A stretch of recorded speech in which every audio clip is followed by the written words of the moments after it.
CreatureX surveyed his surroundings. Their craft had crashed and ruptured. He had taken damage, and he saw that Cherry 1 had as well, and she was still unconscious. He looked at the screen and saw it flashing info. Post-crash, it was the only light in the room. It warned of the breach and the imminent loss of life support. CreatureX got up, gathered stuff into his suit backpack, and made his way to Cherry 1, trying to wake her. "Wake up, Cherry. You okay? Can you hear me with your ears folded up in that suit? Respond. The radio in the suit will communicate with me."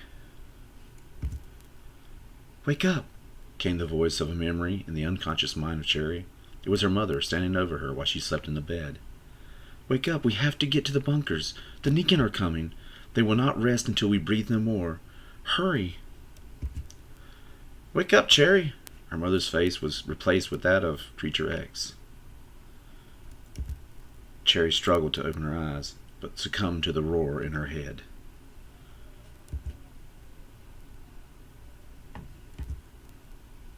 With no other choice, CreatureX gathered her up and stepped through the rupture into the unknown of the dead planet before them. Hey peeps, thanks for peeping. Do want to bring up some things from the last adventure. We want to remember that CreatureX, when they crashed, he took some damage, and it should have knocked him below 1 to 0. Cherry did as well, but she's only down to 4. I made the whole thing where they went unconscious because of the crash itself, and that's why I rolled on that. But also his role was pretty much to save from death, and he did. So he survived. So he's back to 1.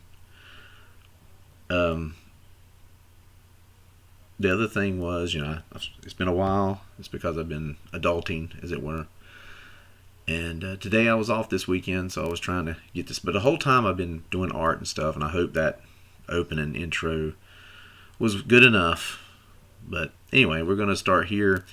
The first thing we're going to do, and I'm trying to do this organically to let it just happen. So we know that the CNC craft, as we're calling it, which is Cherry and CreatureX's ship. And then the other craft, we know there's another craft that came down before them. So the first thing we're going to do is we're going to roll a 1d8, because I know this board, I can barely make out its grid, is an 8x8 board. So we're going to roll first for the cross with the 8s. And we're going to start, okay, 6, so that's pretty close. So 1, 2, 3, 4, probably about here, in this region here. So now we're going to do the up and down. So right here at the bottom. So this is the other craft. We're going to do the other craft since he came down first. So he's right about here at the very bottom, near those holes. So if they got out, they would have had to come around those holes. And I'm saying there's kind of like, it's like the planet has been hollowed out. And these areas where the holes are is where you can sort of see down into the core of the planet. Now we'll go see how, where they came down at. So it's right here. It's first row, and then up and down. So they're right near. They crashed right there. They're right near that thing at the top with those 2 red blocks. That's where I'm saying there's ruins sitting there. So that's where they came down at. So it will not take them long at all for Cherry and CreatureX to get to those ruins. So I'm going to put them, he's just now come out of the craft. He's carrying Cherry 1. And he's sitting there and he sees the ruins, but he can also look off in the distance and he can see the other craft. So the question now is, would he go and help those other people? Would he go see if they're all right? But then on top of that, he don't know if they're still there. They might have left. So that's a big call. And I'm trying to figure out which way he would do it. But then again, they're in a suit. There's probably a limited amount of oxygen in that suit. I kind of think the little round thing that comes up over them, almost like a scuba gear, a snorkel. I think that actually creates air from molecules it finds. But on a dead world, how much molecules does it find in a thin, almost no atmosphere? So I'm gonna stop and think about that for a few seconds, and I'm gonna come to a decision on that. So I thought about it, and I, you know, right now CreatureX, the only person he knows because of his memory loss is Cherry One, and she looks bad. They're in a suit. He doesn't want to take a chance dragging her all the way around there and check on those people who might not even be there. And those holes look kind of dangerous, so he's not sure, what made those holes, what's down there. So I think he would go for the door. So he's going to go. It doesn't take him long. He runs right through these doors and this strange mechanism. So now I want to roll. I'm going to roll in the alone in the dark icons I used before. These, I don't know if you remember them, and just see what kind of information he can tell me about the door.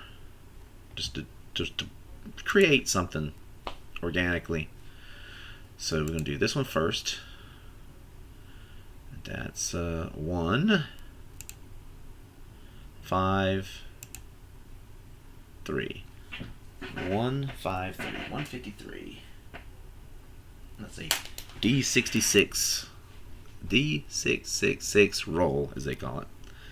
So let's go back to the book. So 153. Did we get that one last time? It sounds familiar. No, it's... Oh!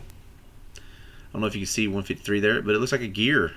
I know them well because I make those at my work. So the first one is a gear. That's interesting. Let's see what the next one gets us. It's going to be 3, 1, 3. 3, 1, 3. And let's see what 313 nets us.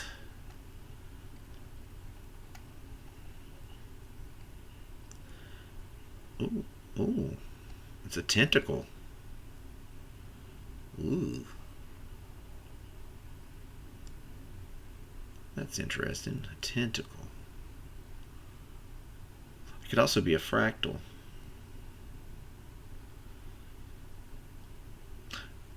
I think I know what it's going to be. So he gets to the door, and there's like giant gears on it that seem to control it. And there's this strange hole in it, like a tent, like maybe something long and elongated would go down in it. So he kind of puts Cherry down, and he goes over to the door, and he's monkeying around with it, trying to stick his hands in there. And as he's sticking his hands way back in there, he can feel like different little things that click and move. So he's going to attempt to open it. It might just be a standard roll because it's not like it was trying to keep someone out. I mean, at one point it probably was just an entrance way. So we're going to roll a standard roll. Ugh, he fails it. He doesn't get anything. So he can't get it to work. Let's try to figure out another way around this. He might have to go to this other ship if he can't get this door to work. I'm going to see if he can... Let me think about his skills. Let's look at his skills right fast. Looking over his character sheet, all he has is acrobatics, charismatic, lucky, marksman. So, he does have that laser gun. I thought about that too. Could he shoot his way in?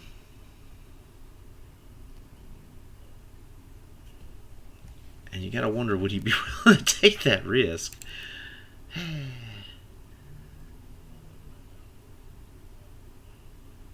Because then he would damage it. That would be stupid. I'm gonna let him try one more time to go inside there, reach into that hole, maybe try a different side. Nope, he can't get it to trigger. There's something about his hand, he can't reach in there good enough to trigger it. That obviously whatever race of creatures created this place, they had some kind of long tentacle to get inside. He remembers that Cherry had a communicator that she had found. And I think he put most of that stuff in his backpack. So maybe he rummaged through there and see if that communicator could pick up some kind of signal with the door. It could be used to open the door. So let's try that. So he monkeys around and gets the thing out of his backpack. He maybe puts Cherry 1 down for a little bit while he's doing this. So he clears that out and he finds that communicator and he's trying to get it to connect up. Still, he can't get the communicator to hook up. He can't get it to connect to this ancient tech. Maybe it's not on. Maybe it's not doing it. He's thinking about shooting that laser gun at it. He's thinking about shooting at the mechanism to see if he can get to break off and open it himself. And he gets to thinking, what if it has some kind of manual override, some kind of thing around it that would allow you to open it? Let's see. Let's let him do a search for a manual Uh-oh. So finally, as he's sitting there, he can't get the communicator to work. He can't reach in there and get his arm to work because I guess his arm's not long enough. And he's like, there's got to be some kind of manual override. And maybe he sees something off in behind, like a segment of the wall that he can open up. And he says, oh, wait a minute, this opens up. And there's a gear there. Not a gear, but a crank of some sort. And he uses the crank to slowly open the door. And it starts to break apart and open it. It takes everything he's got just to move it and turn it. Then he finally gets it to come just enough for him to get through. And he can just see the darkness inside. And he decides maybe it's just to take a chance and go in there and see what's going on. So CreatureX, he brings Cherry in here. He finds another mechanism inside the door in here, and he cranks it back closed, and he's in complete darkness. And he's fiddling around with the side of his helmet, trying to figure out if it's just some kind of light or something. And about that time, the little orb thing that's like a snorkel, space snorkel, I guess, he's goofing with it, and it lights up so you can see the area. And at this point, he's already got Cherry down on the ground. He's thinking, I need to try to wake her. So let's see if she can wake up. Oh, it was so close. Did you see that? So she's still not waking up. So he's looking around, trying to find things on the doors. And I'm going to say he sees some kind of strange panel. And he sees all kinds of weird tech on it, and information and stuff. And let's see if he can decipher it. Can he make it out? Is there anything in it that makes sense to him? Like maybe this is lights, or this is oxygen, or anything of that nature. Okay, he does recognize something. He sees something on it. He says, I think this is life support. I think this turns life support on. Or does it turn the panel on? Let's see. You know, it's dark in here, so maybe the panels weren't even on. So he sees a button to turn on the panels. So he's flipping around, playing with those electronics. Do they come on? Has he able to turn them on? No. In fact, it is just dead. Nothing clicks. No nothing. So obviously, whatever power source is in here is down. Is not working. So he's kind of stuck here. Should he try to use the communicator again to see if he can pick up anything in this area, or he can use it to decipher anything? Let's see if he can get that communicator to work. There's a 5. There's 2 5s. Okay, so he's messing around with the communicator, trying to get it to pick up something around this area, to tell him something about this area. So let's go back to that Alone in the Dark chart. Let's see what we can get out of that. We'll start back at the beginning. It's kind of my ritual.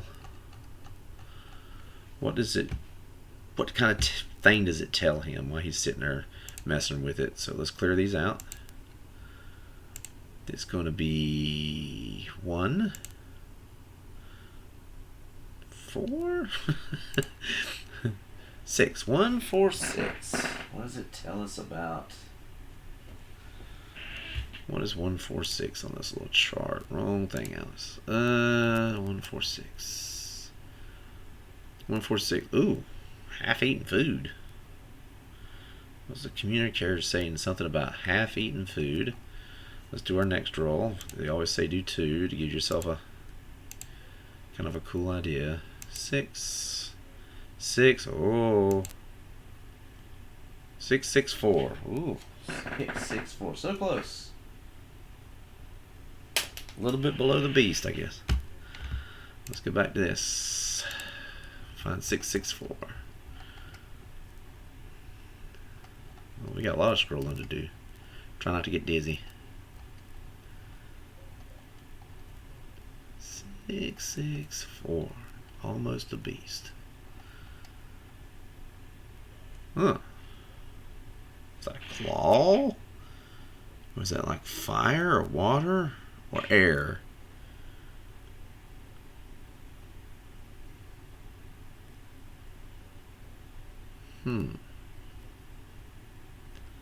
Wait a minute. Half-eaten food could also mean food. It could be like an air. This is kind of like it's hooked into the life support, right? It's hooked into it. So maybe it can turn it on with just a communicator. So what I'm seeing is air and food. So maybe he's able to turn into it. So let's say he's goofing around. He's got the communicator comes up. It's like it's logged into something, and maybe it's trying to communicate with it. Let's roll a standard. Let's see if he can get this device to turn on its power and its life support. Come on, come on, come on. Oh, wait a minute. It knocked that one over. Does that count? I'm going to count it. So he's goofing with the communicator. He's trying to get it to go. And all of a sudden it clicks on. And he sees the lights power up a little bit and the computer screens come on. And it starts acting goofy. Maybe a while ago, the whole reason he couldn't get the door to work was because the power wasn't on. So it surges on. He's goofing around with it. And he's like, okay, maybe I can see if I can get this door to open. So he goes over to the door. He puts his hand into that little tentacle hole. And let's make it even more possible. We'll give him an advantage since the power's on now. Maybe it'll work and he's inside this area. Yes, and he hits that button and it starts to open up. And he thinks he sees something in the distance in that room, in that area. He can't quite make it out yet. And we'll leave that for the next adventure.